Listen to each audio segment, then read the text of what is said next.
بسم اللہ الرحمن الرحیم۔ اہل کتاب یہود و نصارہ یہ کہا کرتے تھے کہ ہمیں تو صرف چند دن جو ہے وہ آگ کا عذاب ہوگا، اس کے علاوہ ہمیں کوئی عذاب نہیں ہوگا۔ اور وہ چند دن جو کہا کرتے تھے کہ ہمیں آگ کا عذاب ہوگا، وہ یہی ہوگا کہ وہ جو 40 دن اللہ تعالیٰ نے انہیں وادی طے کے اندر رکھا تھا کہ ان کی ایسی حالت تھی، وہاں پر ایسی حالت تھی کہ وہ سارا دن چلتے تھے اور اس بستی سے نکلنے کے لیے اپنا آپ کو تھکا دیتے تھے، لیکن جب شام ہوتی تھی تو وہ دوبارہ کے دوبارہ وہیں کھڑے، جہاں سے انہوں نے شروع کیا ہوتا تھا وہیں کھڑے۔ جس طرح یاجوج ماجوج کے بارے میں آتا ہے کہ وہ سارا دن وہ کیا کرتے ہیں، اس جو دیوار بنائی ہے حضرت ذوالقرنین نے، وہ دیوار کو چاڑتے ہیں، توڑتے ہیں، ختم کرنے کی کوشش کرتے ہیں۔ وہ جب وہ ختم کرنے کے قریب آتے ہیں تو وہ کہتے ہیں کہ کل آ کر کریں گے، تھک جاتے ہیں۔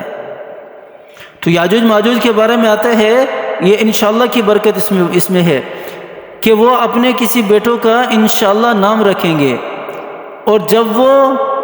اس کو توڑیں گے دیوار کو تو پھر اپنے بیٹے کو کہیں گے کہ انشاءاللہ اس کا نام ہوگا کہ انشاءاللہ ہم کل آ کر اسے توڑیں گے، تو پھر وہ دیوار دوبارہ بڑی نہیں ہوگی، دوسرے دن آ کر اس کو توڑ لیں گے اور ساری دنیا کو تہس نہس کر دیں گے۔ تو اسی طرح یہود و نصارہ کہا کرتے تھے کہ ہمیں تو صرف وہی 40 دن جو وادی طے کے اندر ہم نے عذاب کے گزارے تھے، وہی عذاب ہمیں آخرت میں ہوگا، اتنے ہی دن، اس سے زیادہ ہمیں عذاب نہیں ہوگا، ہم تو جنت میں جانے والے ہیں۔ اور ان کی کنڈیشن بھی اسی طرح کی ہوتی تھی، اور یہ اللہ تعالیٰ نے کر کے دکھایا، اللہ تعالیٰ ہر چیز پر قادر ہیں، اللہ تعالیٰ ہر چیز پر قدرت رکھتے ہیں۔ یہ آج کا مسلمان نہیں سمجھتا، آج کا کافر نہیں سمجھتا۔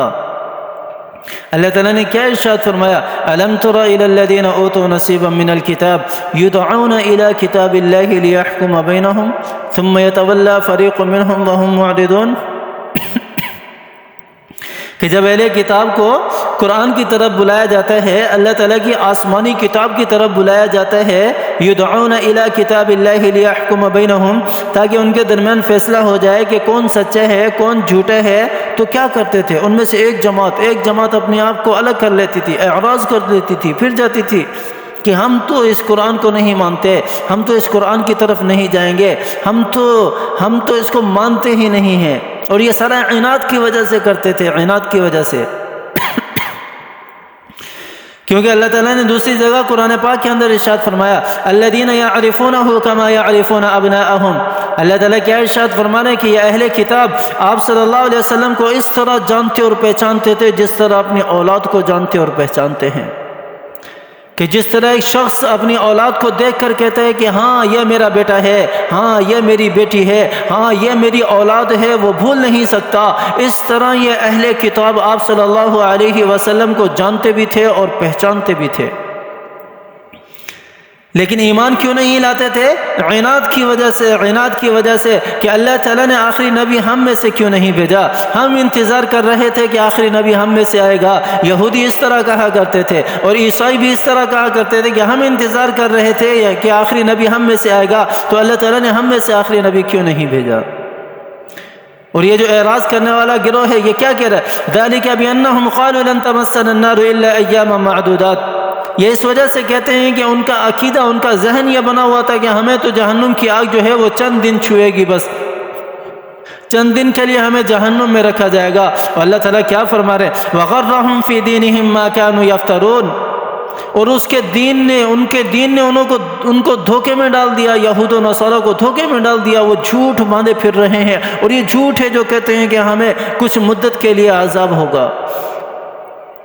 یا جس طرح عیسائیوں کا عقیدہ بنا ہوا ہے کہ حضرت عیسیٰ علیہ السلام ہم سب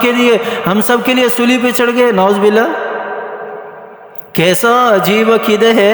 میں جو کچھ مرضی کرتا رہوں دنیا کے اندر، دوسرا جو ہے وہ میری وجہ سے عذاب میں آئے، میری وجہ سے وہ صلیب پہ چڑھ جائے،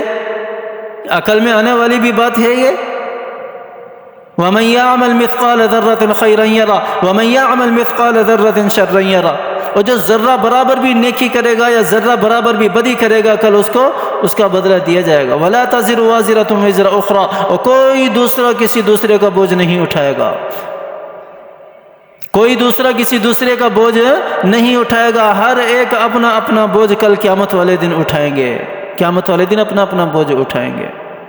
فَكَيْفَ إِذَا جَمَعْنَاهُمْ لِيَوْمٍ لَا رَيْبَ فِيهِ وَوُفِّيَتْ كُلُّ نَفْسٍ مَا كَسَبَتْ وَهُمْ لَا يُظْلَمُونَ۔ اللہ تعالیٰ فرما رہے ہیں کہ پھر دیکھنا جب ہم جمع کریں گے نا سب کچھ، جس دن لا ریب فیہ، جس کے اندر کوئی شک نہیں ہے، دیکھنا اس دن کیسے حال ہوں گے تمہارے۔ وَوُفِّيَتْ كُلُّ نَفْسٍ مَا كَسَبَتْ، اور ہر ایک جاندار کو، ہر ایک جان کو اس کو پورا کا پورا بدلہ دیا جائے گا جو کچھ بھی اس نے دنیا کے اندر کیا ہوگا۔ وَهُمْ لَا يُظْلَمُونَ، اور ذرہ برابر بھی ان کے ساتھ ظلم نہیں ہوگا، ذرہ برابر بھی ان کے ساتھ ظلم نہیں ہوگا۔ یہ اللہ تعالیٰ کی ذات ارشاد فرما رہی ہے۔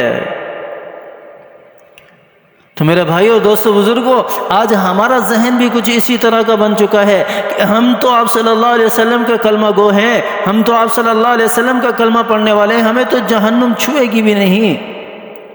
ہمیں تو جہنم کی آگ ہمارے قریب بھی نہیں آئے گی۔ آج ہر مسلمان کا یہ ذہن بنتا چلا جا رہا ہے، ہر مسلمان کا یہ عقیدہ بنتا چلا جا رہا ہے۔ اور یاد کرو میرے نبی نے کیا ارشاد فرمایا تھا، اے فاطمہ اس گمان میں مت رہنا کہ میرا والد جو ہے وہ نبی ہے اور میں جنت میں چلی جاؤں گی، اور تو نے اپنے اعمال کے ساتھ جنت میں جانا ہے، میں نے اپنے اعمال کے ساتھ جنت میں جانا ہے۔ جب آپ صلی اللہ علیہ وسلم اپنی بیٹی کو اس طرح کہہ سکتے ہیں تو اپنی امت کو فکر کرنی چاہیے، آپ صلی اللہ علیہ وسلم کی امت کو فکر کرنی چاہیے، اس سے سبق حاصل کرنا چاہیے کہ آپ صلی اللہ علیہ وسلم اپنی بیٹی کو یہ الفاظ کہہ رہے ہیں اور میں اور آپ کہاں ہیں۔ ساری زندگی اپنی مرضی کے مطابق زندگی بسر کریں، ساری زندگی اپنی منشا کے مطابق زندگی بسر کریں، اور پھر کہیں کہ ہم تو کلمہ پڑھنے والے ہیں، لا الہ الا اللہ محمد رسول اللہ، اور جنت میں چلے جائیں گے۔ کہ جنت اتنی آسان ہے، کہ جنت اتنی آسان ہے، کہ جنت اتنی آسان ہے، اور میرے نبی کے طریقے کو اپنانا ہوگا پھر ہی جنت ملے گی، اور میرے نبی سے محبت کرنی ہوگی پھر ہی جنت ملے گی، اور میرے نبی سے عقیدت رکھنی ہوگی پھر ہی جنت ملے گی، میرے نبی کی اداؤں کو اپنانا ہوگا اور پھر ہی جنت ملے گی، اور میرے نبی کے فرمانوں کو پورا کرنا ہوگا اور پھر ہی جنت ملے گی۔ اللہ بھی راضی ہوں گے، اللہ کے رسول بھی راضی ہوں گے۔ اللہ تعالی ہمیں سمجھ عطا فرمائے، اللہ تعالی ہمیں عمل کرنے کی توفیق عطا فرمائے۔ آمین ثم آمین، وآخر دعوانا الحمدللہ۔